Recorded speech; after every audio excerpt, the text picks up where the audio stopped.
ওমর ফারুক সালাত শুরু করলেন, ফজরের সালাত, আল্লাহু আকবার। In the mean time Abu Lulu এই খঞ্জর নিয়ে ওমর ফারুকের বুকের মধ্যে 3টা স্টেবিং করলেন। একটা মারলেন নাভির নিচে, মারার সাথে সাথে পাকস্থলী কেটে গেল। আরেকটা মারলেন পাজরে, পাজর ছিঁড়ে গেল। ইসলামিক লাইফ, জীবন গড়ুন কোরআন সুন্নাহর আলোকে।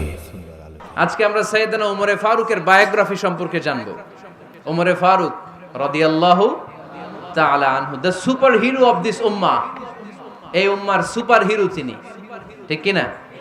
ওনার মুখের আগে লাঠি চলতো বেশি। সুবহানাল্লাহ পড়বেন না? মাঝে মাঝে লাঠি চালানোরও দরকার আছে না নাই?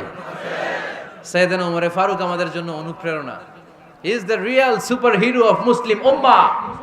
তিনি এই উম্মার রিয়েল সুপার হিরো। এজন্য ওনার জীবনী থেকে আমরা কিছু শিক্ষা নেওয়ার চেষ্টা করব ইনশাআল্লাহ। পড়েন সাইয়েদনা ওমরে ফারুক কিভাবে ইসলাম ধর্ম গ্রহণ করলেন, কিভাবে বিশ্বনবীর প্রাণের কলিজার টুকরা হলেন, এটা দিয়ে আমরা শুরু করি।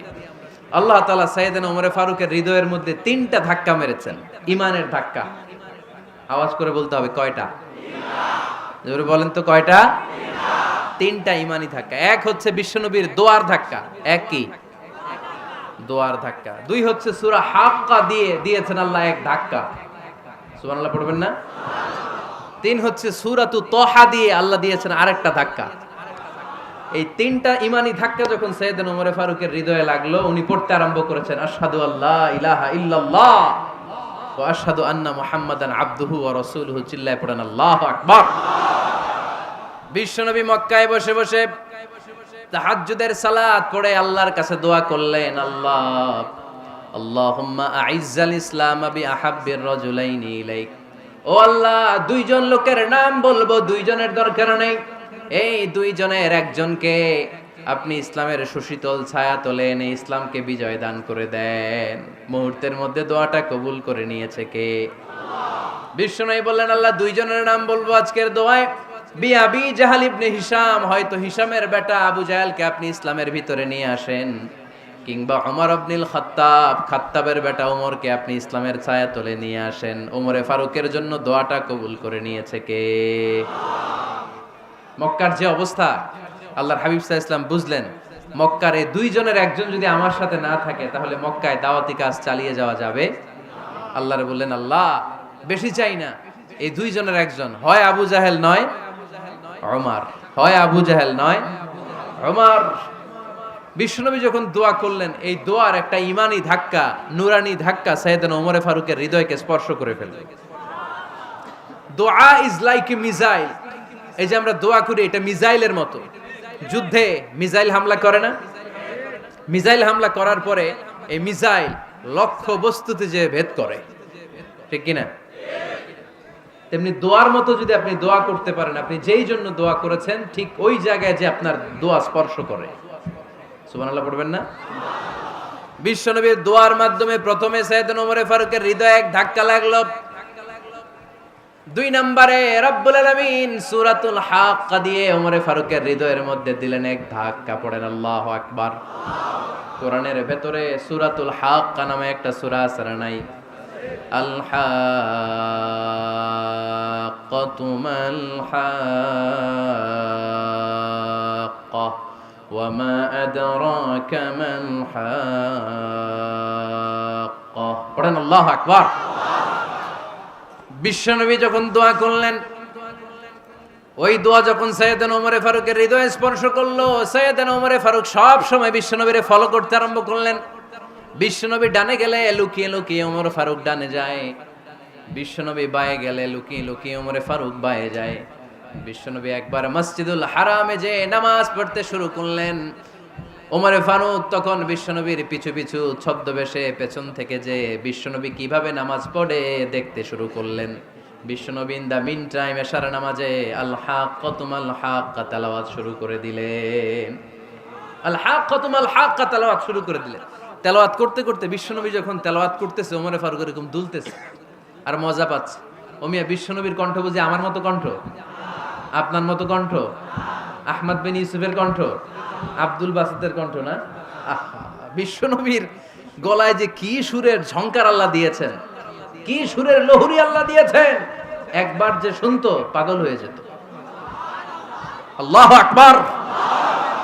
বিশ্বনবী সূরা হাক্কা মন্ত্রমুগ্ধ তেলাওয়াতে, মন্ত্রমুগ্ধ সুর দিয়ে, মন্ত্রমুগ্ধ কণ্ঠ দিয়ে তেলাওয়াত করতে লাগলেন। এশার সালাতে ওমরে ফারুক দুলতে লাগলেন। ওমরে ফারুক যত শুনেন অবাক হয়ে যায়, যত শুনেন অবাক হয়ে যায়, যতই শুনে অবাক। কিরে? কারণ তিনি আরবি ভাষা বুঝতেন। এত সুন্দর শব্দের গাঁথনি, এত প্রাঞ্জল বর্ণনা, এত সুন্দর অন্তমিল, এটা কবিতা না হয়ে পারে না। উনি মনে মনে ভাবলেন এটা মনে হয় কবিতা। It might be poem, it could be poem.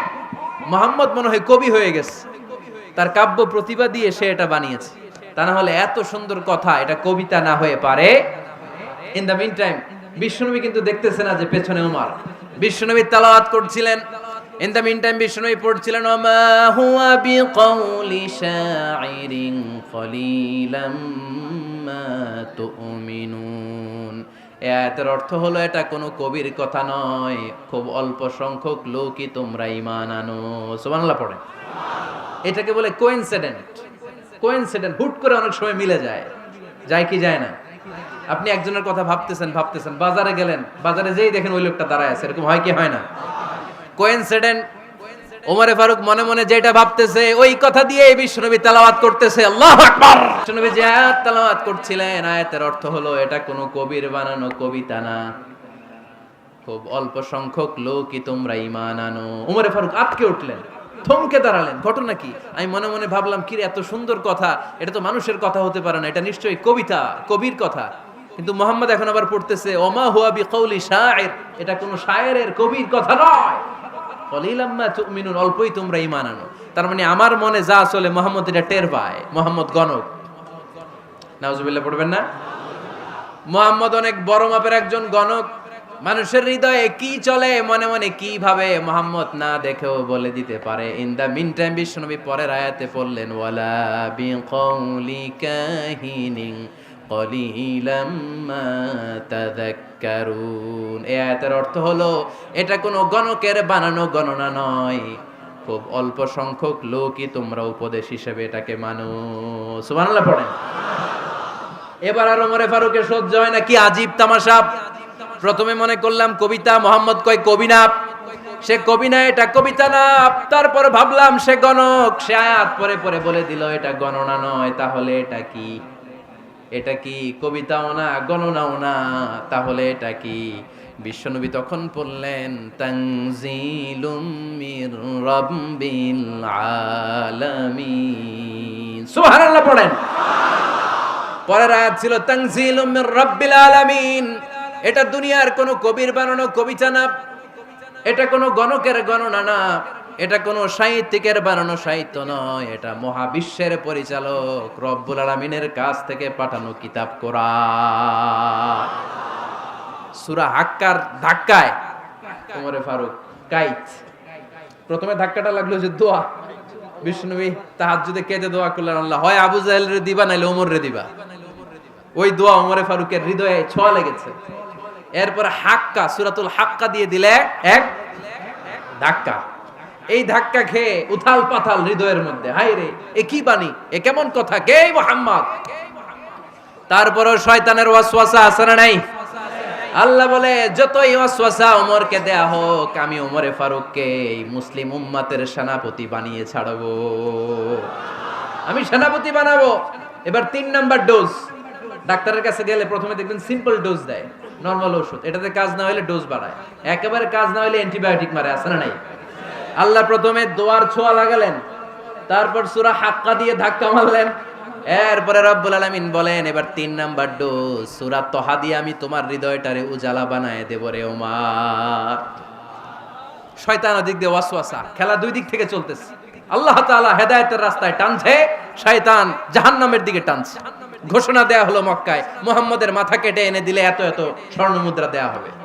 ওমরে ফারুক রাজি হয়ে গেলেন, নাঙ্গা তলোয়ার নিয়ে বিশ্বনবীর মাথা কাটার জন্য ছুটলেন। নাউজুবিল্লাহ পড়বেন না? বনু জাহরা গোত্রের এক লোক বলে, আইনা ইয়া ওমর, কই যাও? মুহাম্মদের মাথা কাটতে যাই। আরে মুহাম্মদের মাথা কাটতে যাও? তোমার বোন ফাতিমা বিনতে খাত্তাব আর তোমার বোন জামাই সাঈদ কদ সাবাআ, এরা তো ধর্ম ত্যাগ করে ফেলছে, এটা তো আমাদের ধর্ম ত্যাগ করে মুহাম্মদের ফলোয়ার হয়ে গেছে। আগে ওমর ঘর সামলাও, পরে মুহাম্মাদের মাথা কাটতে চেও। ওমরে ফারুক অবাক হয়ে গেলেন, তলোয়ার নিয়ে বিশ্বনবীর দিকে না যেয়ে নিজের বাড়ির দিকে চলে গেলেন।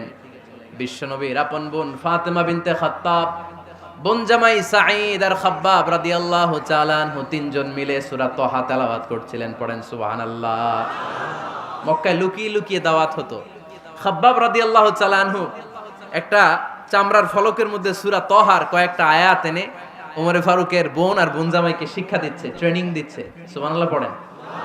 লুকিয়ে লুকিয়ে ওমরে ফারুক যখন ঘরে চলে আসলেন, এরা তটস্থ হয়ে গেল। সাইয়েদনা খাব্বাব বিছানার তলায় লুকিয়ে গেলেন।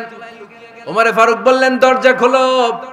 ফাতেমা বিনতে খাত্তাব দরজা খোলার পরে নির্মম ভাবে সাইয়েদনা ওমর রাদিয়াল্লাহু তাআলা আনহু বোনের গায়ে আঘাত শুরু করে দিল। বোন জামাইকে আহত করতে শুরু করলো আর বলতে শুরু করলো, তোরা পাগল হলি কেন? কি আছে ওই মুহাম্মাদের মধ্যে? কি জাদু নিয়ে এসেছে? সে যাই বলে লোকজন পাগল হয়ে যায়, সবাই তার উপর কালিমা পড়ে ঈমান এনে ফেলে। কি এমন জিনিস তোদের কাছে আছে যেটা দেখে মুহাম্মদকে তোরা ভালোবাসলি? কি আছে?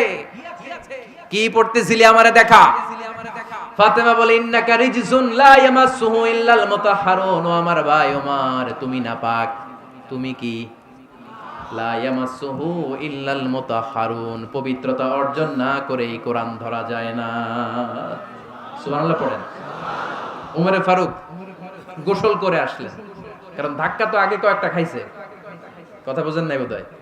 প্রথমে দোয়ার ধাক্কা, পরে কোন সূরা দিয়ে ধাক্কা? হাক্কা দিয়ে ধাক্কা। 3 নম্বরে এখন আরেকটা ধাক্কা খাবে। গোসল করে আসলেন। ফাতেমা বিনতে খাত্তাব বললেন, গোসল যখন করে এসেছেন, এই নেন। ওমরে ফারুক এবার চামড়ার কাপড়ের মধ্যে সূরা তাহার প্রথম আয়াতের দিকে নজর করলেন। নজর করেই কোরআনের প্রেমে পড়ে গেলেন। পড়েন সুবহানাল্লাহ।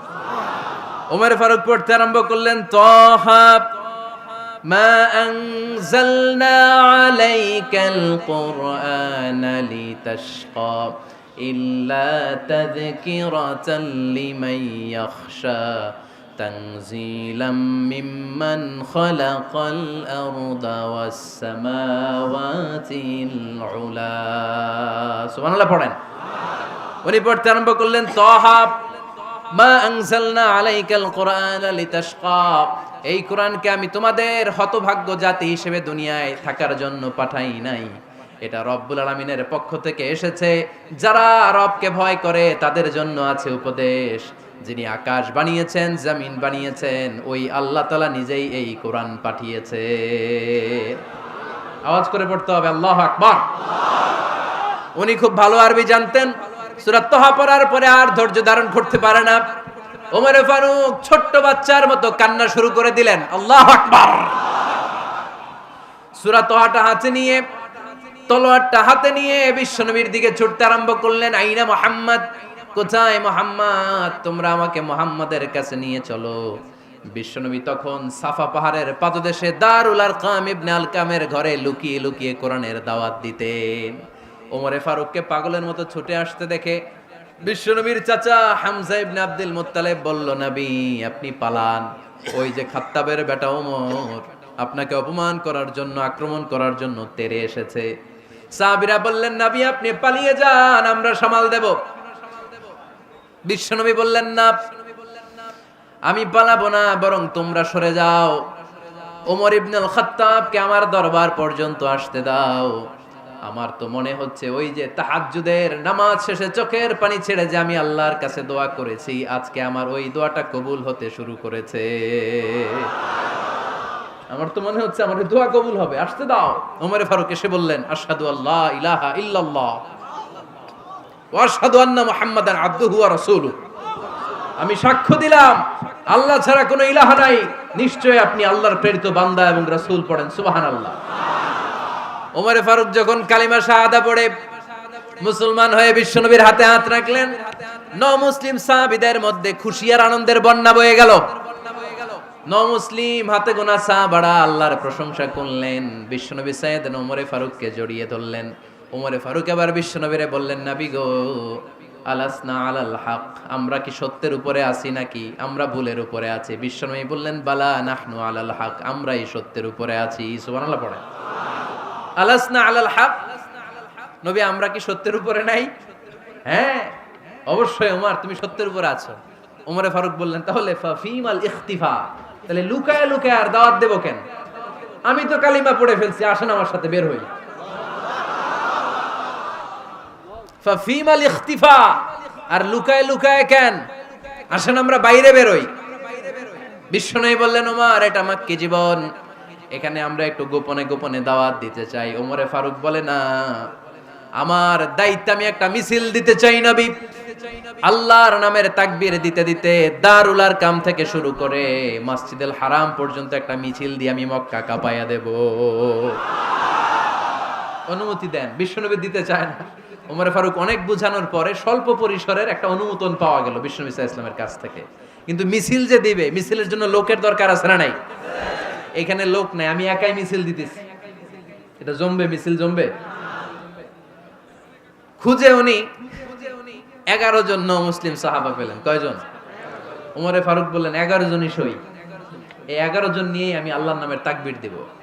2 লাইন করলেন। কয় লাইন? 2 লাইন। পেছনে 6 জন, আর এই লাইনের নেতা বানালেন বিশ্বনবীর চাচা হামজাকে রাদিয়াল্লাহু তাআলা আনহু। আর সামনে 5 জন, তার আগে দাঁড়ালেন উনি নিজেই। তাহলে 6 6 12।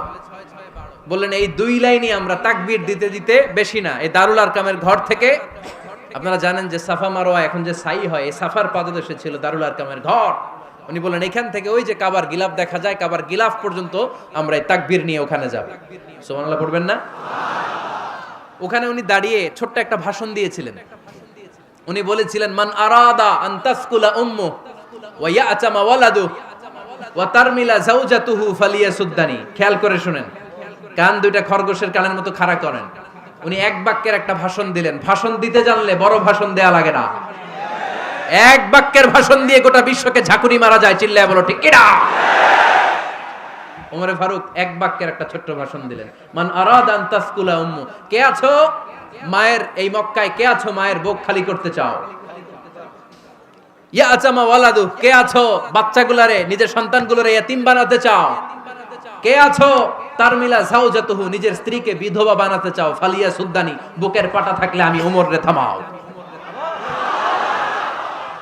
ফালিয়া সুদ্দানি, দেখি মক্কায় কার এত বড় বুকের পাটা। কে আছো মায়ের বুক খালি করতে চাও, সন্তান রে এতিম বানাতে চাও, স্ত্রীকে বিধবা বানাতে চাও? ফালিয়া সুদ্দানি, পারলে আমারে ঠেকাও। এই বলে উনি আল্লাহু আকবার, আল্লাহু আকবার, আল্লাহু আকবার বলে স্লোগান শুরু করে দিলেন। এক এক স্লোগানে মক্কার মরুজমিন থারথার করে কাঁপতে আরম্ভ করলো। এই মিছিল মক্কার কেউ দেয় নাই। মিছিলের আওয়াজ শুনে আবু জাহেল বাইরিস, উতবা বাইরিস, শাইবা, ওয়ালিদ ইবনে মুগিরা সব বের হইছে। কি রে, আমার এলাকায় এত বড় স্লোগান, কার এত সাহস? বের হয়ে দেখে মিছিলের সামনে ওমর। ওমর রে দেখে দিছে এক দৌড়। কারণ ওমরে ফারুককে থামানোর মতো বাপের বেটা মক্কায় দ্বিতীয়টা কেউ ছিল না। আওয়াজ করে বলেন ঠিক কিনা? ওমরে ফারুক আল্লাহু আকবার, আল্লাহু আকবার বলে স্লোগান দিতে দিতে মসজিদুল হারামের ভেতরে ঢুকে গেল। কাবার গিলাফ ধরার পরে সেদিন মিছিল থেমেছে। ওই আল্লাহর নামের স্লোগান সেদিন কেউ থামাতে পারে নাই, কিয়ামত পর্যন্ত কেউ থামাতে পারবে না। চিল্লায় বলো ঠিক কিনা?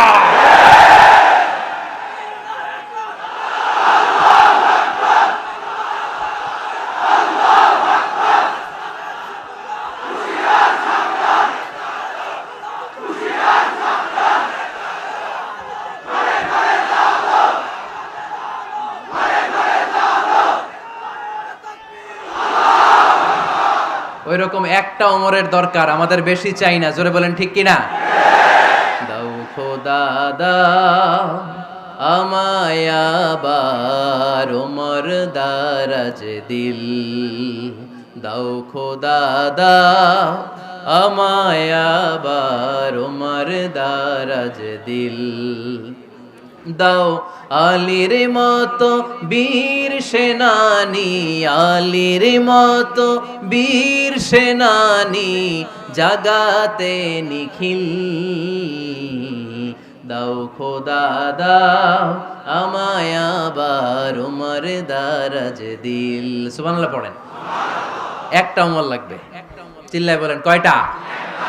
ওই উমরের অপেক্ষায় বাংলাদেশ সহ গোটা মুসলিম উম্মাহ, ঠিক কি না?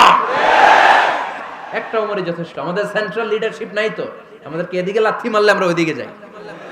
ওদিক থেকে গুতা মারলে আমরা এদিকে যাই। আমাদের রিপ্রেজেন্টেটিভ, আমাদের প্রতিনিধিত্ব করার মতো কোনো কেন্দ্রীয় লিডারশিপ নেতৃবৃন্দ গোটা বিশ্বে নাই, ঠিক কি না? আমরা সেই ওমরে ফারুকের অপেক্ষায়, আমরা সেই ইমাম আল মাহাদির অপেক্ষায়। এই ওমরে ফারুক আমাদের মডেল, ঠিক কি না? থার্ড ইন পজিশন, এই পুরা উম্মতের মধ্যে ওনার পজিশন নাম্বার 3। 1 নাম্বার পজিশন বিশ্বনবীর, কার? 2 নাম্বার পজিশন কার? আবু বকর। 3 নাম্বার পজিশন কার? ওমরে ফারুকের। বিশ্বনবী বলতেন লা নবিয়্যা বা'দি, লা নবিয়্যা বা'দি, আমার পরে কোনো নবী নাই। ওয়ালা রাসূলা, আমার পরে কোনো রাসূলও নাই। আমার নবীর পরে আর কোনো নবী আছে?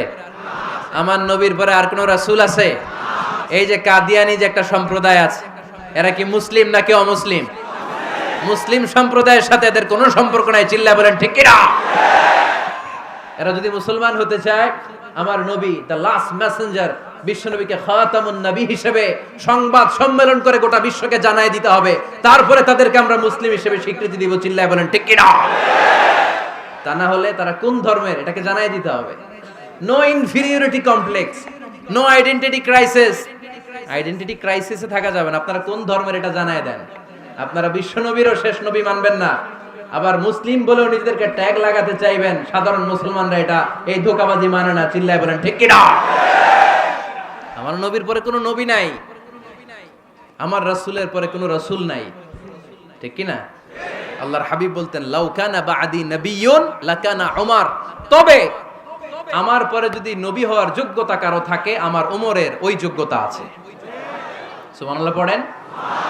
প্রভু তুমি বলেছ রাসূল দেবে না, বলনি দেবে না ওমর, বলনি দেবে না হামজা তারি, খালিদ বিজয় সমর। প্রভু তুমি বলেছ রাসূল দেবে না, বলনি দেবে না ওমর, বলনি দেবে না হামজা তারি, খালিদ বিজয় সমর। প্রভু তুমি বলেছ রাসূল দেবে না।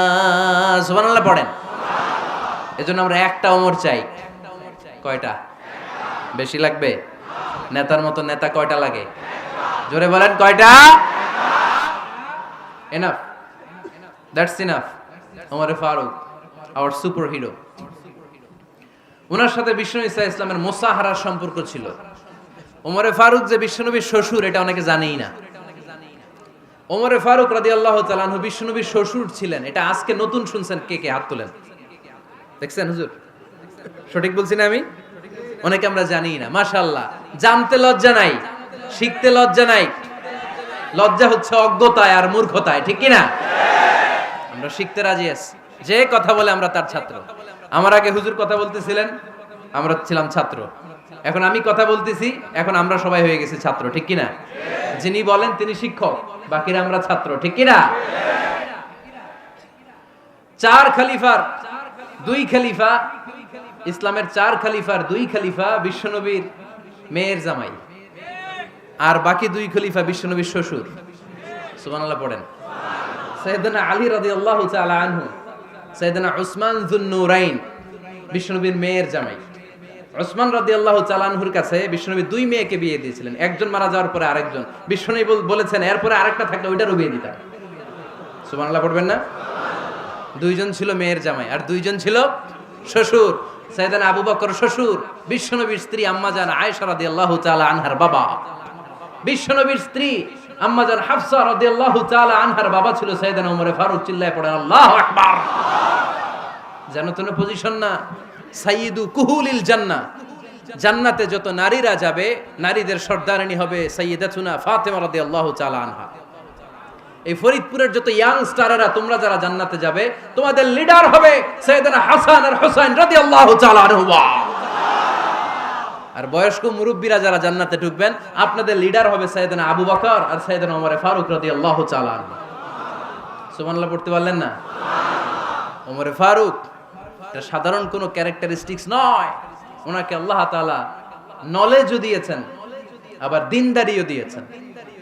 আমার দিনী ভাইয়েরা খেয়াল রাখবেন, কোনো আলেমের মধ্যে বা কোনো নেতার মধ্যে যদি এই দুইটার সমন্বয় আপনি পান, যে তার জ্ঞানও আছে আবার দিনদারিও আছে, he belongs the knowledge and he belongs the তাকওয়া, সে গোটা বিশ্বকে জয় করে ফেলবে। ঠিক কি না? যার মধ্যে জ্ঞান আছে, যার মধ্যে তাকওয়া আছে, তারে কেউ থামায় রাখতে পারে? ওমরে ফারুককে এই দুই নেয়ামত দিয়ে ধন্য করেছে কে? সহিহ বুখারীর বর্ণনা, বিশ্বনবী সাহাবীদের সামনে একটা স্বপ্নের কথা বলছেন। বিশ্বনবী বললেন, আমি স্বপ্নে দেখলাম আমার আঙ্গুলের ফাঁকা থেকে দুধ বের হচ্ছে, আমি তৃপ্তি সহকারে দুধ খেলাম। খাওয়ার পরে দেখলাম আঙ্গুলের মধ্যে একটু দুধ লেগে আছে। আমার আঙ্গুলে অতিরিক্ত লেগে থাকা দুধটা আমি ওমরে ফারুকের মুখের মধ্যে লাগিয়ে দিলাম। সাহাবারা বললেন, ইয়া রাসূলুল্লাহ, ইয়া হাবিবাল্লাহ, মাযা আওয়ালতা বিহি, এই স্বপ্নের আপনি কি ব্যাখ্যা করলেন, আমরা তো বুঝলাম না। বিশ্বনবী বললেন, আওয়ালতু বিহি আল ইলম, আমি এই দুধ দিয়ে জ্ঞানের ব্যাখ্যা করেছি, কারণ ওমরকে আল্লাহ যেই জ্ঞান দিয়েছে গোটা বিশ্বের কাউকে এত জ্ঞান দেয় না। এজন্য স্বপ্নে যদি কেউ দেখেন যে আপনি দুধ খাচ্ছেন, তার মানে আল্লাহ তাআলা আপনার জ্ঞান বাড়ায় দিবে। ওমরে ফারুককে দুধ খেয়ে অতিরিক্ত দুধের অংশটা বিশ্বনবী আবু বকর রাদিয়াল্লাহু তাআলা আনহুর মুখে দেন নাই, সাইয়েদনা উসমানের মুখে দেন নাই, আলী রাদিয়াল্লাহু তাআলা আনহুর মুখে দেন নাই। স্বপ্নে ওই অতিরিক্ত লেগে থাকা দুধটা বিশ্বনবী ওমরে ফারুকের ঠোঁটের মধ্যে লাগিয়ে দিয়েছেন। এই হাদিস থেকে প্রমাণ হয় আল্লাহ তাআলা জ্ঞানের নেয়ামতে সাইয়েদনা ওমরে ফারুককে ধন্য করেছেন। আবার বুখারীর বর্ণনা, বিশ্বনবী সাল্লাল্লাহু আলাইহি ওয়াসাল্লাম আরেকটা স্বপ্নের বর্ণনা দিচ্ছেন। তিনি বললেন, তোমাদের সবাইকে স্বপ্নে আমার সামনে দাঁড় করানো হলো। আমি দেখলাম তোমাদের কারো জুব্বা নাভি পর্যন্ত, কারো জুব্বা হাঁটু পর্যন্ত, কারো জুব্বা টাকনু পর্যন্ত। ওমরে ফারুককে যখন স্বপ্নে আমার সামনে দাঁড় করিয়ে দেয়া হলো, আমি দেখলাম ওমরের জুব্বা এত লম্বা, ওমর টেনে হিচড়ে তার জুব্বা নিয়ে সামনে হেঁটে যাচ্ছে। সাহাবারা বললেন, ফামাযা আওয়ালতা বিহি ইয়া রাসূলুল্লাহ, ও আল্লাহর রাসূল, এই স্বপ্ন দিয়ে আপনি কি বোঝাতে চাইলেন, আমরা কিছু বুঝলাম না। বিশ্বনবী বললেন, আউয়ালতু বিহি আদ-দীন, আমি এই হাদিসের দ্বারা দ্বীনের ব্যাখ্যা করলাম, যার জামা যত লম্বা তার দ্বীনদারি তত বেশি। সুবহানাল্লাহ, আসতে পড়েন। স্বপ্নে দেখলেন কোন সাহাবীর জুব্বা নাভি, কোন সাহাবীরটা হাঁটু, কারোটা টাকনু, কিন্তু ওমরে ফারুকের জুব্বা এত লম্বা, ইয়াজুরু সাওবাহু, তিনি তার জুব্বা টেনে হিচড়ে যাচ্ছেন। বিশ্বনবী বললেন, এটা দ্বারা আমি দ্বীন, আমি তাকওয়া, দ্বীনদারি, তাকওয়া, এটার ব্যাখ্যা করেছি। তার মানে ওমরে ফারুকের তাকওয়ার সামনে সব তাকওয়া পানি হয়ে যাবে। কোন সুবহানাল্লাহ। আল্লাহ তাআলা সাইয়েদনা ওমরে ফারুককে দ্বীনের জ্ঞান দিয়েছেন, তাকওয়া দিয়েছেন। যুবক ভাইরা, যাকে আল্লাহ তাআলা দ্বীনের জ্ঞান দেয়, যাকে আল্লাহ তাআলা তাকওয়ার এই গুণ দিয়ে সমৃদ্ধ করে, তার জন্য গোটা বিশ্বের সব দরজাগুলোকে ওপেন করে দেয় কে? কত বড় মুত্তাকি ছিলেন সাইয়েদনা ওমরে ফারুক। মদিনার সমাজে কয়জন মুনাফিক ছিল বিশ্বনবী ছাড়া কেউ বলতে পারতেন না। বিশ্বনবী কোন সাহাবীকে মুনাফিকদের লিস্ট দিয়ে যান নাই, একজন সাহাবী ছাড়া। দেখি কেউ বলতে পারেন কিনা ওই সাহাবীর নাম? কি নাম? হুযায়ফা ইবনুল ইয়ামান রাদিয়াল্লাহু তাআলা আনহু। ওনাকে বলা হতো সাহিবু সিররি রাসূলিল্লাহ, আল্লাহ রাসূল সাল্লাল্লাহু আলাইহি ওয়াসাল্লামের গোপন তথ্যের ধারক বাহক। সুবহানাল্লাহ পড়বেন না? বিশ্বনবী ইন্তেকালের আগে মদিনার সমাজে মোট কয়জন মুনাফিক আছে, এই তথ্য আবু বকরকে বলেন নাই, ওমর রাদিয়াল্লাহু তাআলা আনহুকে বলেন নাই, উসমান রাদিয়াল্লাহু তাআলা আনহু, আলী রাদিয়াল্লাহু তাআলা আনহু, আশারাতুল মুবাশশিরিনা বিল জান্নাহ কোন সাহাবীকে বলেন নাই। শুধুমাত্র কেবলমাত্র একমাত্র হুযায়ফা ইবনুল ইয়ামান রাদিয়াল্লাহু তাআলা আনহুর কাছে মুনাফিকদের লিস্টে বিশ্বনবী দিয়ে গিয়েছেন। সুবহানাল্লাহ পড়েন। মদিনায় কারা কারা মুনাফিক কেউ জানতো না হুযায়ফা ছাড়া। কে ছাড়া?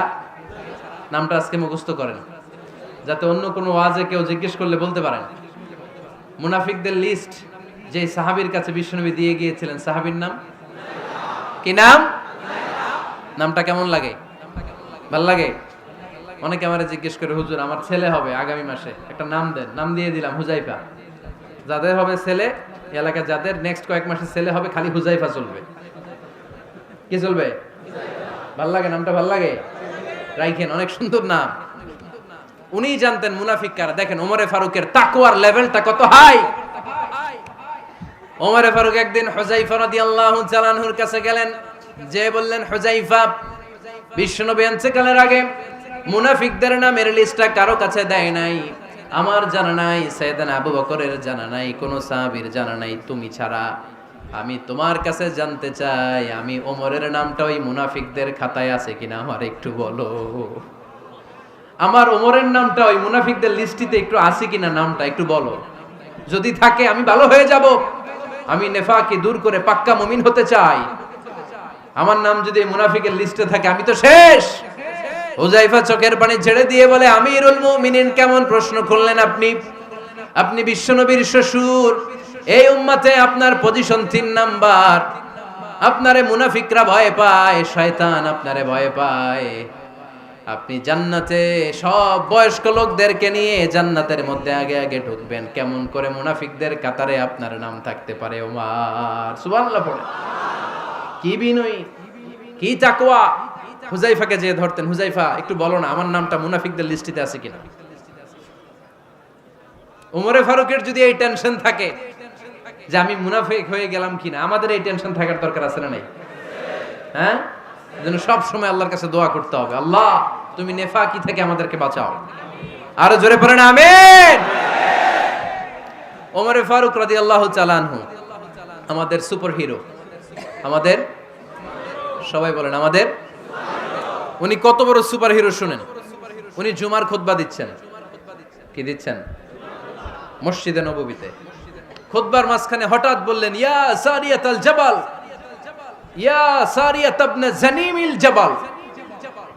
এই কথা বলেই আবার খুতবা দিতে শুরু করলেন। ওনার এই ইয়া সারিয়াত ইবনে জানিমিল জাবালের সাথে আগের কথারও কোনো মিল নাই, পরের কথারও কোনো মিল নাই। জুমার নামাজের পর মুসল্লি সাহাবারা ধরলেন, বললেন, ইয়া আমিরাল মুমিনিন। খুতবার মাঝখানে হঠাৎ করে ইয়া সারিয়াত ইবনে জালিমিল জাবাল বলে আপনি চিৎকার করলেন কেন?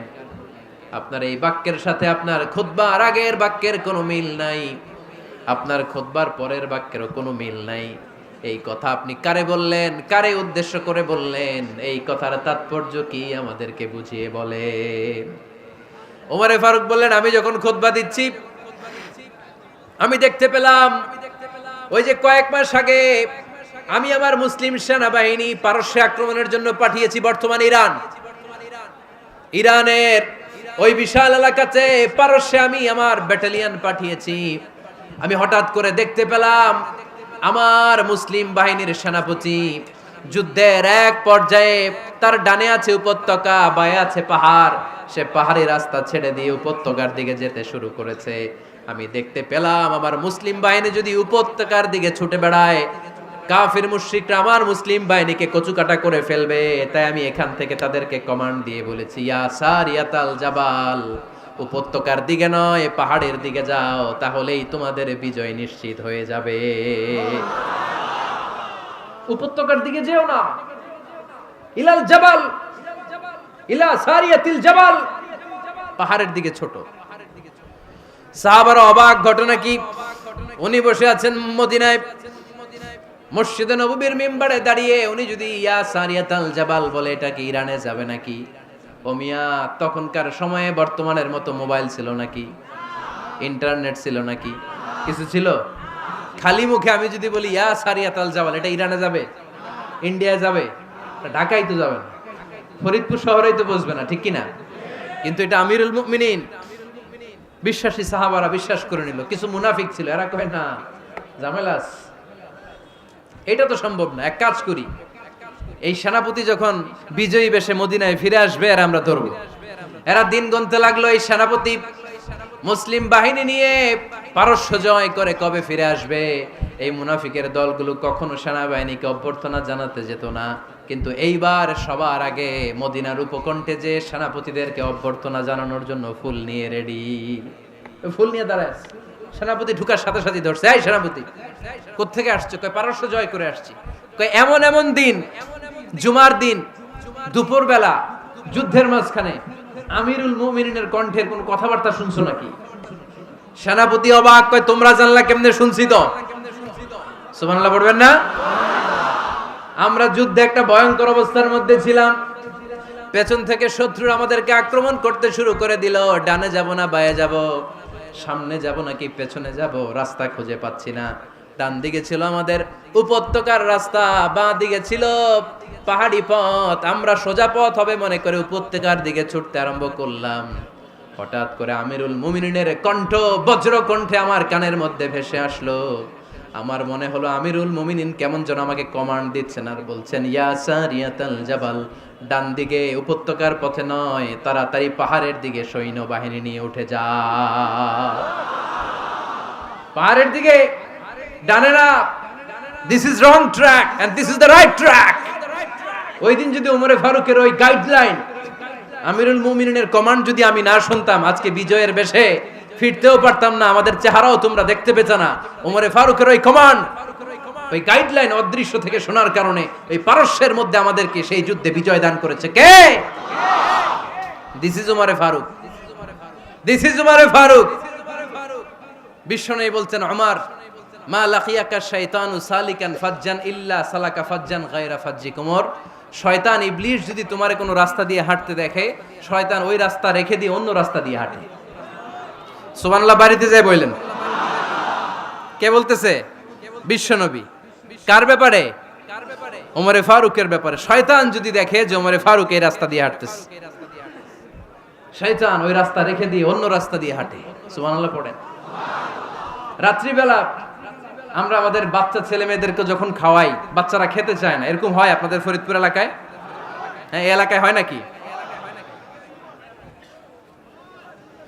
খেতে চায় না বাচ্চারা, এই চকলেট দেখায়া, এই মিনা কার্টুন দেখায়া, এইটা সেইটা, এগুলো সেগুলো বলে, গল্প টল্প বলে ভুলায়া খাওয়ানো লাগে, তাই না? তারপরও খায় না। আমারও ছোট মেয়ে আছে, খেতে চায় না, এইটা সেইটা এমনি সেমনি খাওয়ানো লাগে।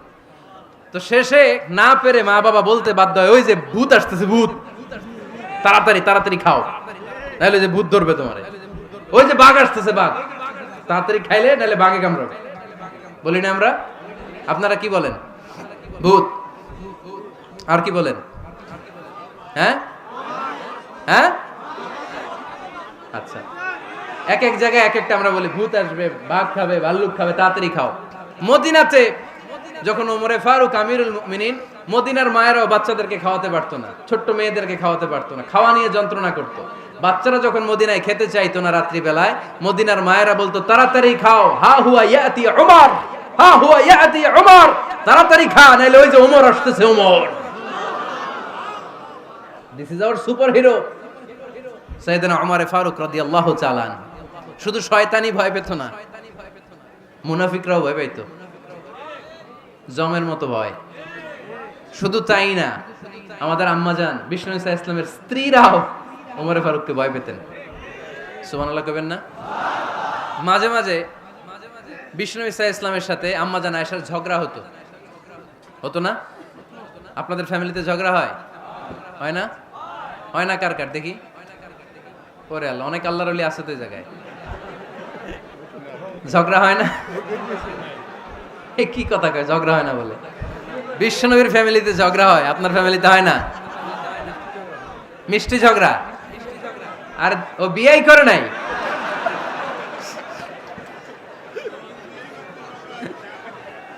ঝগড়া তো হবেই, দাম্পত্য জীবনের মজাটাই তো এখানে।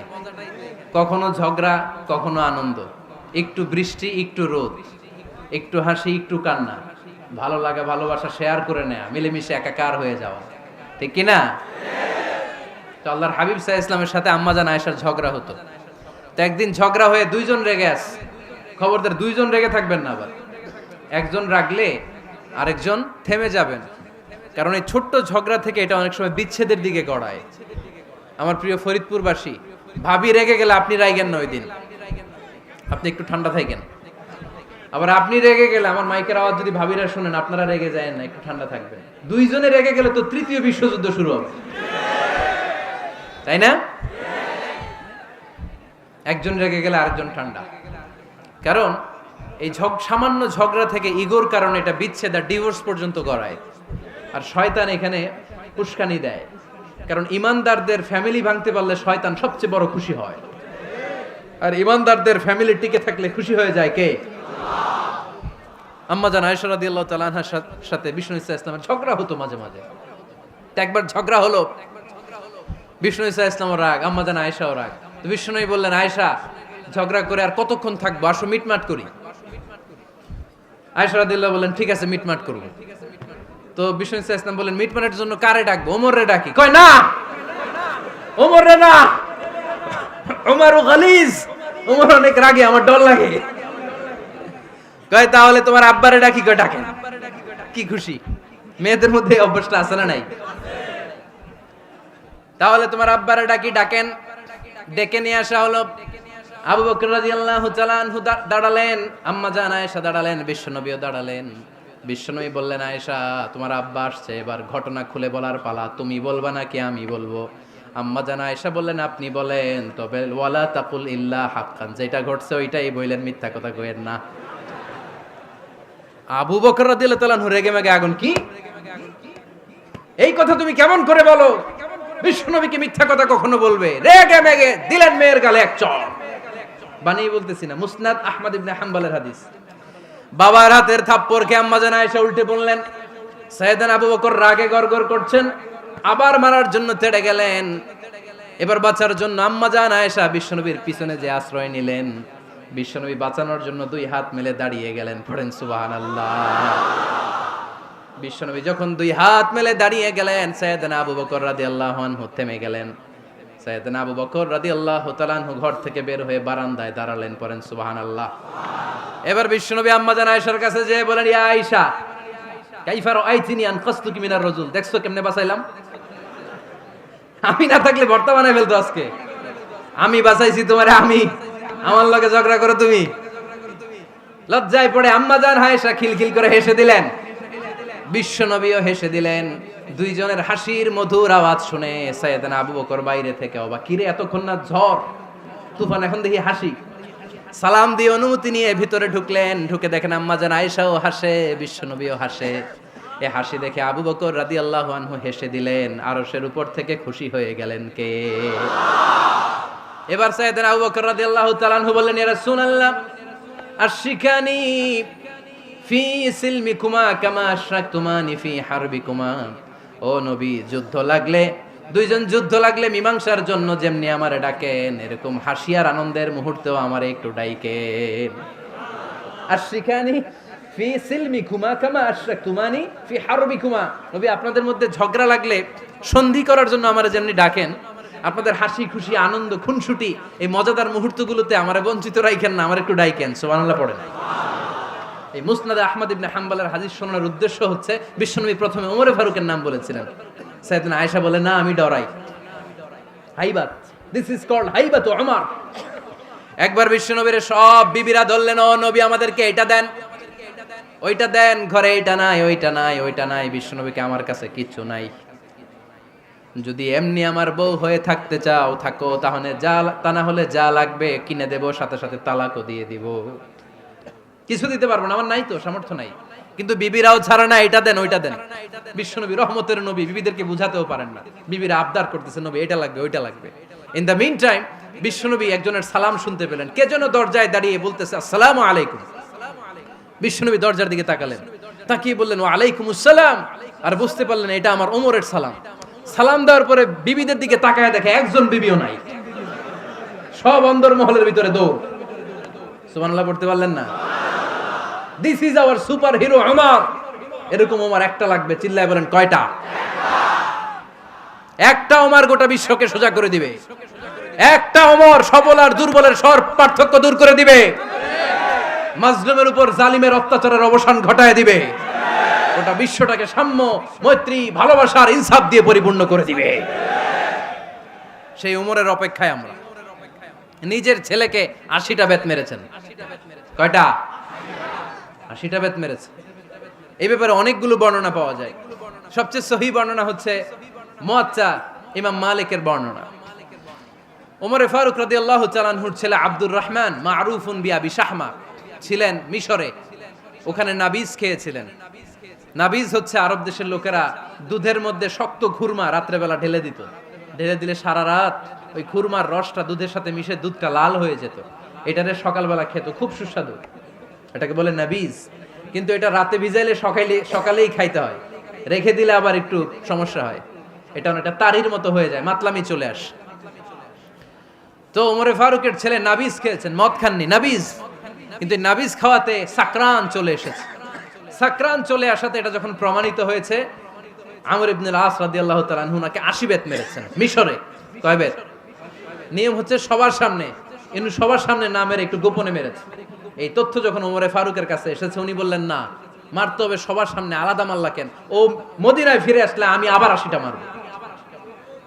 মদিনায় ফিরে আসার পরে সাইয়েদনা ওমরে ফারুক ওই আগের 80টারে আর ধরেন নাই, নিজ হাতে আবার 80টা বেত মেরেছেন। এই বেত মারার 1 মাস পরে এই আবু শাহমা ইন্তেকাল করেছে। অনেক ঐতিহাসিক বলে এই বেতের আঘাতে মরেছে, কেউ কেউ বলেছে নিজের রোগের কারণে মরেছে। কিন্তু দিস ইজ দ্য ইনসাফ সিস্টেম অফ ওমর। নিজের ছেলে বলে ছেড়ে দেয় নাই। এখন নিজের ছেলে হইলে 7 খুন মাফ, নেতার ছেলে হইলে 10 খুন মাফ, এলাকার মোড়লের ছেলে হইলে 10 খুন মাফ। নো পার্সিয়ালিটি ইন ইসলাম। ইসলামে পার্সিয়ালিটি নাই। আপনি নেতার ছেলে হন, আপনি বিজনেস ম্যাগনেটের ছেলে হন, আপনি যেই হন না কেন, ইসলামের দৃষ্টিতে সবাই সমান। চিল্লায় বলেন ঠিক কি না? বানু মখজুমিয়া গোত্রের এক নারী চুরিতে ধরা পড়ল। সাহাবারা বললেন, নবী, মদিনার সবচেয়ে ভেরি প্রেস্টিজিয়াস এন্ড ডিগনিফাইড ফ্যামিলির মেয়ে, আপনি হাত কাটেন না, কারণ ইসলামের নিয়ম চুরি করলে কি কেটে দাও? বিশ্বনবী বললেন, বলো কি? হাত না কাটার জন্য তোমরা আমাকে রেকমেন্ড করছো? এটা আল্লাহর আইন, পৃথিবীর কেউ রেকমেন্ড করলো শোনার ক্ষমতা আমার নাই, কারণ আইনটা দিয়েছে কে? লাউ কানাত ফাতিমাতু বিনতি মুহাম্মাদিন সারাকাত লাকাতা মুহাম্মাদুন ইয়াদাহা। আরে বনু মাকসুমিয়া মেয়ে তো দূরের কথা, আমার কলিজার টুকরা ফাতেমাও যদি আজ চুরিতে ধরা পড়তো, তার হাত কেটে দিতে আমি 1 মিনিটও দেরি করতাম না। দিস ইজ ইসলাম। এই হচ্ছে ওমরে ফারুকের মানাকিব। এরকম ওমরে ফারুক কয়টা লাগবে? আওয়াজ করে বলতে হবে, কয়টা লাগবে? একটা লাগবে। এই সাইয়েদনা ওমরে ফারুক মদিনার প্রথম চিফ জাস্টিস ছিলেন। সর্বপ্রথম উনার পরামর্শে সাইয়েদনা আবু বকর রাদিয়াল্লাহু তাআলা আনহু কোরআনকে সংকলন করেছেন। আমরা এই যে কোরআন পড়ি 30 পারা, এমদাদিয়া লাইব্রেরির 114টা সূরা, কত সুন্দর সন্নিবেশ করা হয়েছে, এখানে সাজানো হয়েছে। আল্লাহর হাবিব সাল্লাল্লাহু আলাইহি ওয়াসাল্লামের সময় কি এরকম কোরআন ছিল নাকি? ছিল না। খেজুর পাতার মধ্যে, গাছের বাকলের মধ্যে, ওটের বড় হাড্ডির মধ্যে আর পাথরের মধ্যে খোদাই করা কোরআন ছিল। সাইয়েদনা আবু বকরের সময় রাদিয়াল্লাহু তাআলা আনহুর সময় যুদ্ধ হলো, 70 জন হাফেজ সাহাবী ইন্তেকাল করলেন। সাইয়েদনা আবু বকর রাদিয়াল্লাহু তাআলা আনহুকে ডেকে ওমরে ফারুক বললেন, ও আবু বকর, এইভাবে হাফেজে কোরআন সাহাবীরা যদি দুনিয়া থেকে বিদায় হয়ে যায়, আল্লাহর কোরআনও তো বিদায় হয়ে যাবে। আমার পরামর্শ হলো আপনি সব বয়োজ্যেষ্ঠ সাহাবীদেরকে একসাথে করে কোরআনের সব কাগজগুলোকে একসাথে করে একটা নির্ধারিত কপির মধ্যে কোরআনকে সংকলন করে ফেলেন। সাইয়েদনা আবু বকর বললেন, যেটা আমার নবী করে না, এটা আমি কেমনে করি? কিন্তু ওমরে ফারুক নাছরবান্দা বলে না, এটা করলে কোনো খারাপ হবে না, ভালোই হবে। মুসলিম উম্মার জন্য এক জায়গায় কোরআন সন্নিবেশিত থাকবে, আপনি করেন। সাইয়েদনা আবু বকর রাজি হয় না, ওমরে ফারুকও ছাড়ে না। ওমরে ফারুক বলতে বলতে বলতে বলতে এমন ভাবে সাইয়েদনা আবু বকর রাদিয়াল্লাহু তাআলা আনহুকে ধরলেন, সব শেষে সাইয়েদনা আবু বকর ওমরে ফারুকের কথায় কোরআন সংকলনে রাজি হয়ে গেলেন। পড়েন সুবহানাল্লাহ। উনি বললেন, ওমর যখন আমাকে বারবার বুঝাতে লাগলো, আল্লাহ তাআলা আমার হৃদয়টা ওমরের কথা শোনার জন্য খুলে দিলেন। আল্লাহ তাআলা কেমন যেন আমাকে ইলহাম করলেন, আবু বকর করো, এই কাজের মধ্য দিয়ে আমি আমার কোরআনকে গোটা বিশ্বে জীবিত রেখে দেব। This is Omar. এই যে আমরা হিজরি সনের যে আমরা গণনা করি, এই হিজরি সনের প্রবর্তক হচ্ছে সাইয়েদনা ওমরে ফারুক। সুবহানাল্লাহ নাই? আপনাদের মনোযোগ আছে না গেছে? কই ঘুমায় গেলেন মনে হয়? তাকবীর দেন তো একজন আওয়াজ করে।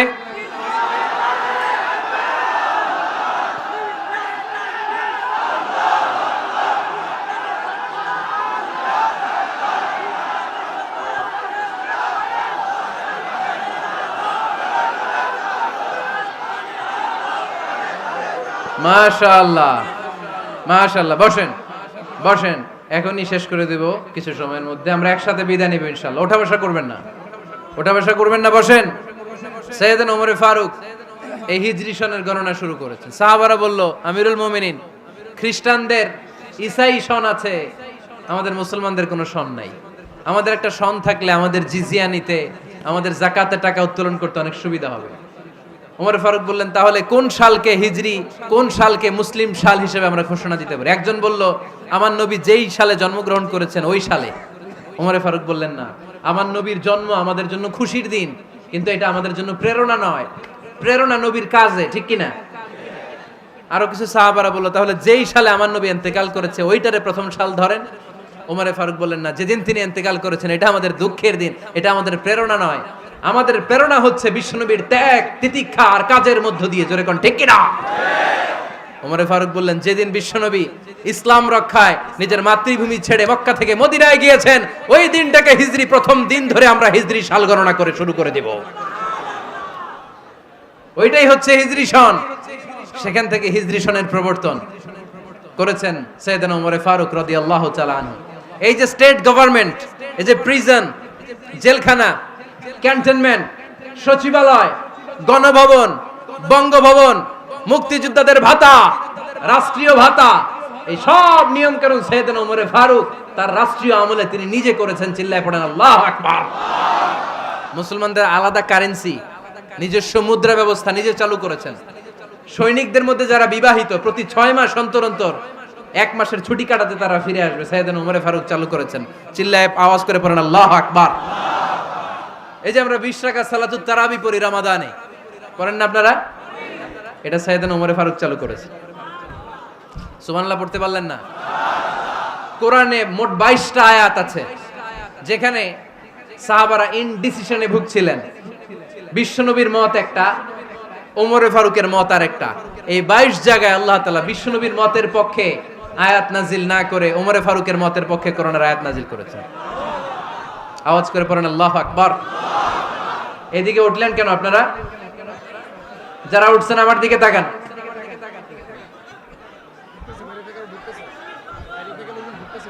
কিছু ভিতরে ঢুকতেছে, কিছু বাইরেতেছে না?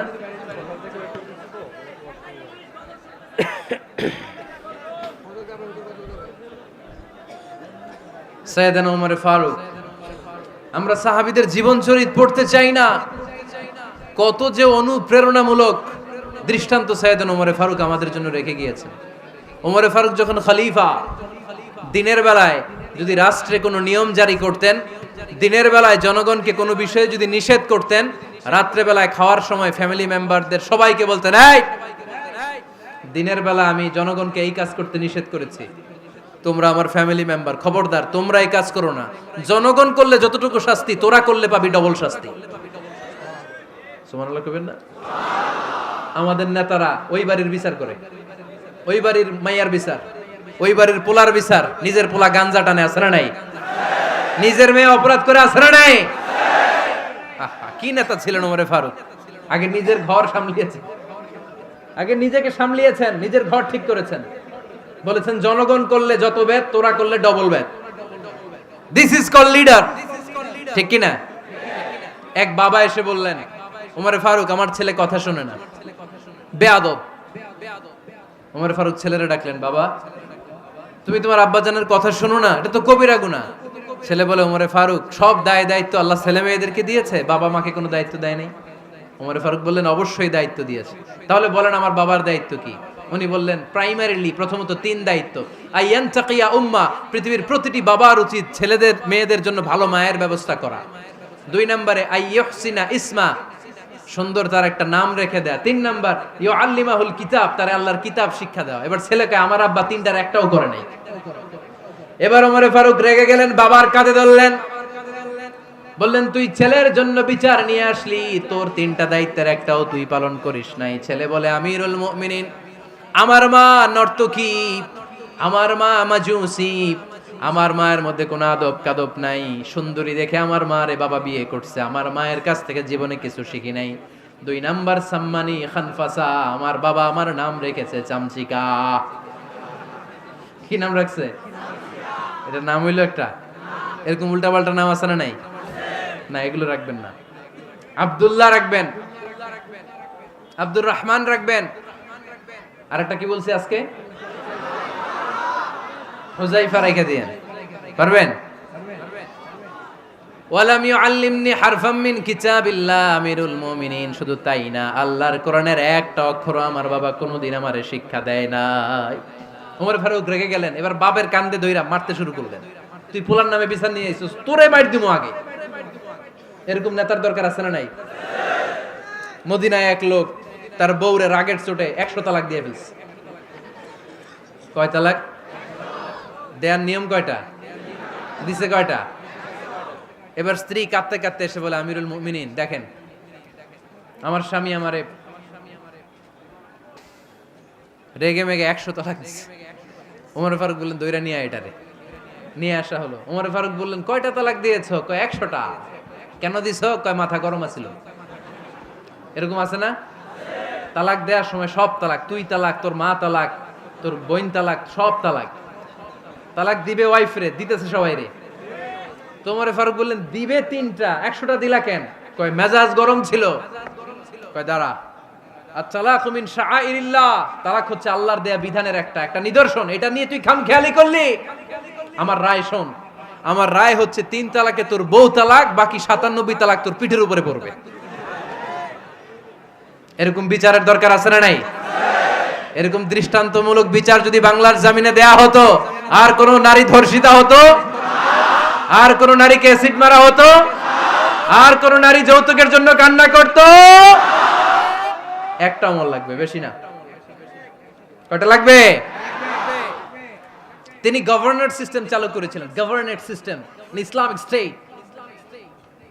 বাহরাইন, ইয়েমেন, মিসর, কুফা, বসরা, মক্কা, মদিনা, এই 7 জায়গায় 7 জন গভর্নর পাঠিয়েছেন। তাদের থেকে তথ্য নিতেন। এই গভর্নর সিস্টেম উনি বানিয়েছেন। সাইয়েদনা আমর ইবনে আল-আস রাদিয়াল্লাহু তাআলা আনহুকে পাঠিয়েছেন মিশরে। মিশরে একটা দৌড় প্রতিযোগিতা হতো। ওই দৌড় প্রতিযোগিতায় আমর ইবনে আল-আস রাদিয়াল্লাহু তাআলা আনহুর ছেলে অংশগ্রহণ করেছে। কিন্তু এক মিশরি ওই দৌড় প্রতিযোগিতায় চ্যাম্পিয়ন হয়ে গেছে, আর রানার্স আপ হয়েছে আমর ইবনে আল-আসের ছেলে। এবার মিশরি ফার্স্ট আর গভর্নরের ছেলে সেকেন্ড। রাগের চোটে আমর ইবনে আল-আসের ছেলে ওই মিশরির মাথার মধ্যে কয়েকটা বাড়ি মেরেছে। মিশরি বলে, আমার মারলা কেন? তুমি খেলাই পারো না, আমারে মারলা কেন? কয়, আনা ইবনুল আকরামিন, আমি গভর্নরের পোলা, আমি যা বলবো এটাই হবে, আমার উপরে কথা নাই।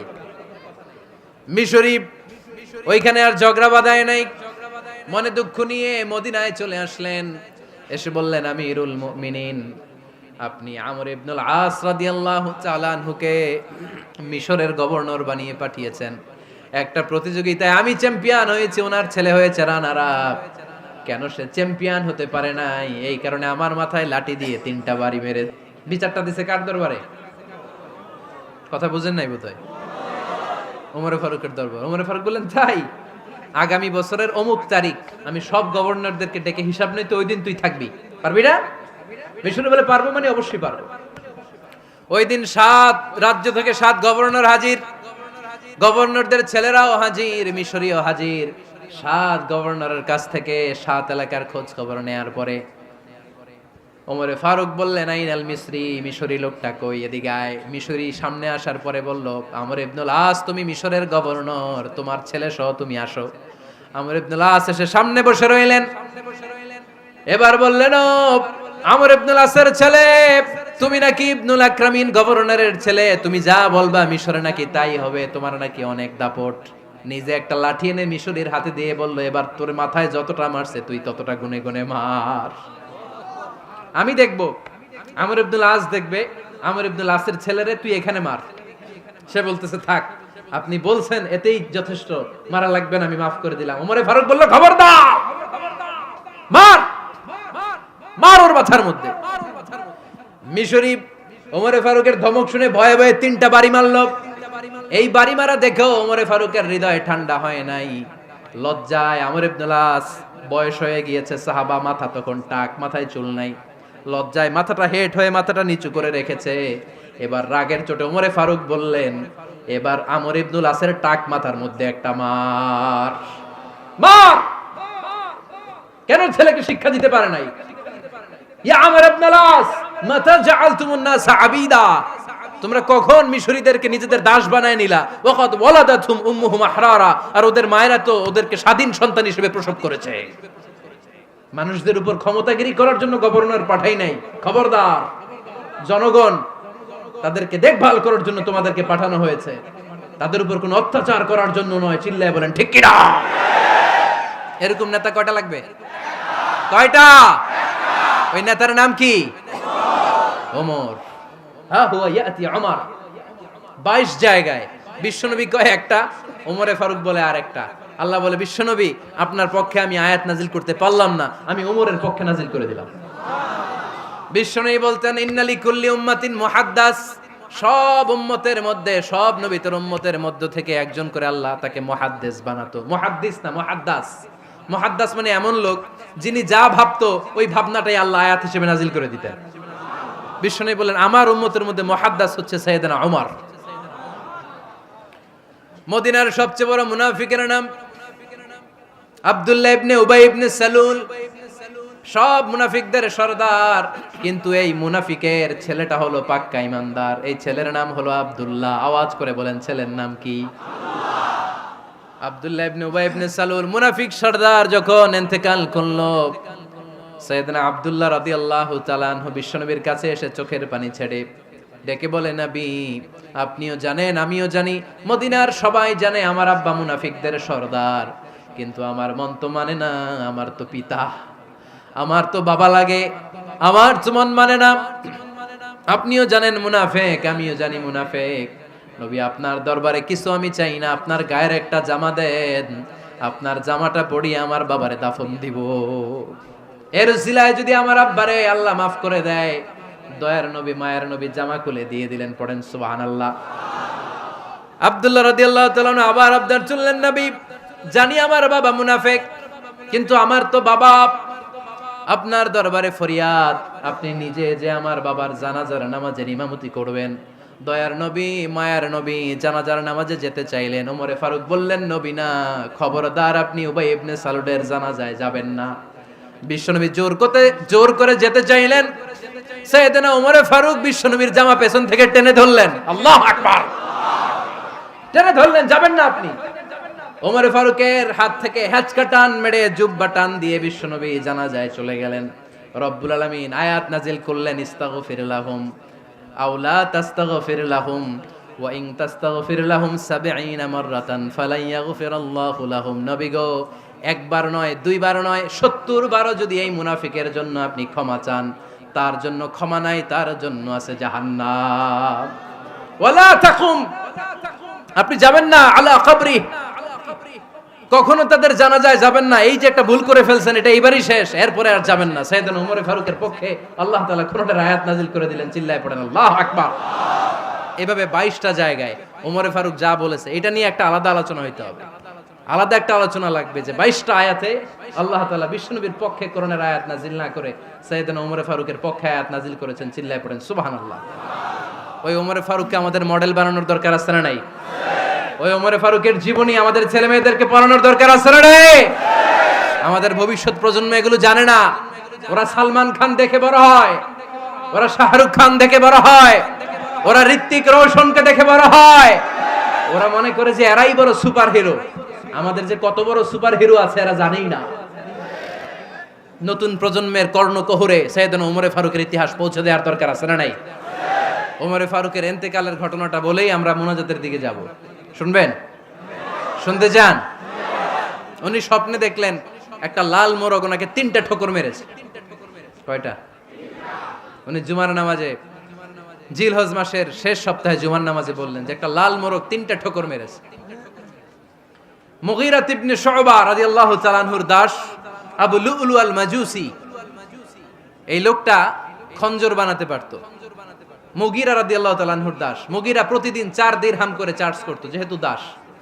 সে এসে বিচার দিল, আমিরুল মুমিনিন, মুগীরা আমার থেকে বেশি টাকা চায়, জুলুম করে। ওমরে ফারুক বললেন, তাই? তুমি কি কাজ জানো? বলে, আমি খঞ্জর বানাতে জানি। বাড়ি কই? পারস্য। আরে তুমি খঞ্জর বানাতে জানলে তো 4 দিরহাম অনেক কম, সে তো আরো বেশি টাকা নেওয়া দরকার ছিল তোমার থেকে। আবু লুলুর এই কথা পছন্দ হয় নাই। সে কয়, ওমর তুমি সবারে দয়া দেখাও আর আমার ক্ষেত্রে কঠিন নিয়ম বানাইলা, দাঁড়াও এই নিয়ম তোমার আমি দেখাবো। এই রাগে সে বাড়িতে যে একটা খঞ্জর বানালো। কি বানালো? খঞ্জর চিনেন? ছোট্ট ছুরি। কিছুদিন আগে ওমানের সুলতান কাবুস ইন্তেকাল করেছে, জানেন আপনারা? ওনার এই কোমরের মধ্যে খঞ্জর থাকতো, ছবিতে দেখছেন? আরব শায়েখ যারা সুলতান আমির, কোমরে কি থাকে? ছোরা থাকে, খঞ্জর। সে বাসায় যে একটা খঞ্জর বানালো, যেই খঞ্জরের দুই মাথা, লাহু রাসান ওয়া মাকবাদাতুহু ফি ওয়াসাতি, আর ধরার হ্যান্ডেলটা মাঝখানে, এদিকেও ছুরি এদিকেও ছুরি, যাতে এইভাবে এইভাবে মারা যায়। সে ধার দিতে লাগলো আর বলল, ওমর দাঁড়াও, তোমারে আমি দেখাবো। ওমরে ফারুক মসজিদে নববীর ইমাম, ফজরের নামাজের সময় এ আবু লুলু আল মাজুসি বুরনুস পরে, চাদর পরে, লুকিয়ে লুকিয়ে, সে অগ্নি উপাসক, মুমিন নয়। ওমরে ফারুককে অ্যাটাক করার জন্য গেলেন মসজিদে নববীতে। ওয়াকানু ইউসাল্লুনা বিগালাস, তখন ওনারা অন্ধকারে নামাজ পড়তো। নামাজের সময় যখন হলো, লুকিয়ে লুকিয়ে প্রথম কাতারে ওমরে ফারুকের পিছনে মুয়াজ্জিনের পাশেই দাঁড়ালেন, হাতে খঞ্জর। একামত হলো, ওমরে ফারুক সালাত শুরু করলেন, ফজরের সালাত, আল্লাহু আকবার। নামাজ শুরু করলেন, সূরা ফাতিহা বললেন। আরেকটা সূরা যখন পড়তে যাবেন, in the mean time Abu Lulu এই খঞ্জর নিয়ে ওমরে ফারুকের বুকের মধ্যে 3টা স্টেবিং করলেন। একটা মারলেন নাভির নিচে, মারার সাথে সাথে পাকস্থলী কেটে গেল। আরেকটা মারলেন পাজরে, পাজর ছিঁড়ে গেল। 3টা মারার পরে ওমরে ফারুক বললেন, কাতালানি আল কাল, এক কুকুর আমাকে মেরে ফেলেছে। পেছন থেকে এক সাহাবীকে টান মেরে সামনের দিকে নিয়ে গেলেন, তুমি নামাজের ইমামতি করাও। আর ওমরে ফারুককে বাকিরা ধরাধরি করে পেছনে নিতে আরম্ভ করলেন। আর এই আত্মাই আক্রমণ যে করেছে, সে কাতারের মাঝখান দিয়ে যেতে আরম্ভ করলো আর দুই দিকে ছুরি মারতে আরম্ভ করলো। 13 জন সাহাবীর গায়ে ছুরি মেরেছে, 7 জন সাহাবা স্পট ডেথ, জায়গায় মৃত্যু। এই ভয়ঙ্কর অবস্থা দেখে এক সাহাবী বুরনুস, এক ধরনের জুব্বা আছে মাথাওয়ালা, অনেকে জ্যাকেট পরছেন না এরকম মাথাওয়ালা, লম্বা জুব্বা আছে, আরবরা শীতে পরে মাথাওয়ালা। এই মাথাওয়ালা জুব্বা বের করে এক সাহাবী জালের মতো তার দিকে উড়ায় মারলো। ওই বুরনুসের মধ্যে পেঁচিয়ে আবু লুলু মাটিতে পড়ে গেল আর সুইসাইড করে ফেললো, নিজের বুকে নিজে মেরে আত্মহত্যা। যেই সাহাবীকে ইমামতির জন্য দাঁড় করালেন, উনি ছোট্ট সূরা দিয়ে, প্রথম রাকাতে সূরা আল কাউসার, দ্বিতীয় রাকাতে সূরাতুল ইখলাস দিয়ে নামাজ শেষ। ওমরে ফারুক বেহুশ। ওমরে ফারুক কি? হ্যাঁ, বেহুশ। সবাই কান্নাকাটি করতেছে, সবাই দেখতে গেলেন, এখন হুঁশ ফিরে না। মুখের মধ্যে, মুখ খুলে রাষ্ট্রের চিকিৎসক মুখের মধ্যে দুধ দিলেন, ওই নাভি দিয়ে দুধ বের হয়ে যায়, পাকস্থলী কেটে ওখান দিয়ে দুধ বের হয়ে যাচ্ছে। তারা বললো, ওনারে বাঁচানো সম্ভব না, দেখেন হুঁশ ফিরে কিনা। হুঁশ ফিরলে ওনার পরে কে আমির হবে, উনি যেন প্যানেল ঠিক করে দিয়ে যায়। সবাই তাকিয়েছে ওমরে ফারুকের চোখের দিকে। আল্লাহর মেহেরবানিতে ঘন্টা খানিক পরে উনি চোখ খুললেন। চোখ খোলার পরেই বলেন নাই, ও মা আমি মরে যাই। চোখ খোলার পরে উনি বলেন নাই, কে মারলো আমারে। চোখ খোলার পরে উনি বলেন নাই, আমার পরে নেতা কে হবে। চোখ খোলার পরে সর্বপ্রথম কথাটি ছিল, আসল্লান নাস, আমার নেতৃত্বে যে ফজরের নামাজটা শুরু হয়েছিল, এটাকে ঠিকমতো তোরা পড়েছিলি? আমার নেতৃত্বে যে ফজরের জামাত শুরু হয়েছিল, সেটা ঠিকঠাক মতো সমাপ্ত হয়েছিল কিনা আগে বল। আসল্লান নাস, নামাজটা হয়েছে কিনা বল। সুবহানাল্লাহ কইতে পারলেন না? This is Omar, hour super hero. নেতা অনেকগুলো লাগে না, এরকম নেতা একটাই যথেষ্ট, যে গোটা বিশ্বকে কাঁপায় দিতে পারে। চিল্লায় বলো ঠিক কিনা? আমরা চাই আমাদের ছেলেগুলো ওমরে ফারুকের মতো বড় হোক। আমরা চাই আমাদের ছেলে মেয়েগুলো খাব্বাব, খুবাইব, সাইয়েদনা আলী, উসমান, আবু বকর রাদিয়াল্লাহু তাআলা আনহুর অনুসরণে বড় হোক, ঠিক কিনা? আমরা একটা ওমর চাই, যিনি আমাদেরকে সালাতের শিক্ষা দিয়ে গিয়েছেন, ইন্তেকালের আগে বলেছেন সাল্লান নাস। এজন্য আমরা যেন নামাজ কখনো নষ্ট না করি। আল্লাহর জমিনে দিন বাস্তবায়নে আসাদ্দুহুম ফি আমরিল্লাহি ওমর রাদিয়াল্লাহু তাআলা আনহুর মতো এত কঠোর কেউ ছিলেন না। তাই দিন বাস্তবায়নে আমরা যেন কাউরে ছাড় না দেই। সবার আগে আল্লাহর দিন, সবার আগে আল্লাহর কোরআন, সবার আগে আমার ইসলাম, ঠিক কিনা? চাইলেই কেউ এদেশ থেকে ইসলামরে মিটাই দিতে পারবে না। যে দেশে আল্লাহু আকবার ধ্বনির সাথে সাথে সূর্য উঠে যায়, আল্লাহু আকবার ধ্বনির সাথে সাথে সূর্য ডুবে যায়, সে দেশে আর কিছু থাকবে না থাক, আমার ইসলাম থাকবেই। আর কিছু থাকবে না থাক, আমার কোরআন থাকবেই। সে ইসলামের সাথে থাকতে রাজি আছেন তো? কোরআনের সাথে থাকতে রাজি আছেন তো?